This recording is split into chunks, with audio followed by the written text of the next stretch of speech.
మీ జీవితంలో ఒక సంఘటన నిమిషాల వ్యవధిలోనే మీ జీవన దిశను మారుస్తుందని ఎప్పుడైనా భావించారా?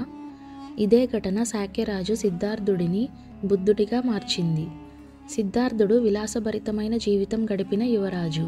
అతని తండ్రి శుద్ధోదనుడు అతనిని బాధల నుంచి పూర్తిగా రక్షిస్తూ పండుగ లాంటి వాతావరణంలో పెంచాడు. కానీ ఒకరోజు అతని జీవితం సర్వస్వం మారిపోయింది. అడుగెత్తి మొదటిసారి ప్రజల మధ్యకు వచ్చిన సిద్ధార్థుడు 4 అపూర్వమైన దృశ్యాలను చూశాడు. ఇవి అతని హృదయాన్ని కదిలించాయి మరియు మనసులో అనేక ప్రశ్నలను రేకెత్తించాయి. అతను వృద్ధుడిని చూశాడు. ఆ వృద్ధుడు మొక్కజొన్న తీగలా వణుకుతూ తన కర్రను ఆధారంగా చేసుకుని నడుస్తున్నాడు. తరువాత ఒక రోగిని చూశాడు. అతడి శరీరం పుండ్లతో నిండింది.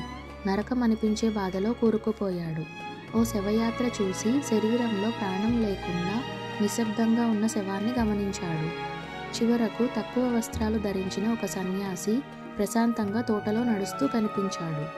ఈ 4 దృశ్యాలు సిద్ధార్థుని మనసులో అనేక ప్రశ్నల తుఫానులు రేపాయి. జీవితానికి అసలు అర్థం ఏమిటి? దుఃఖం నుండి విముక్తి సాధ్యమా? అతనికి ఒక స్పష్టత కలిగింది.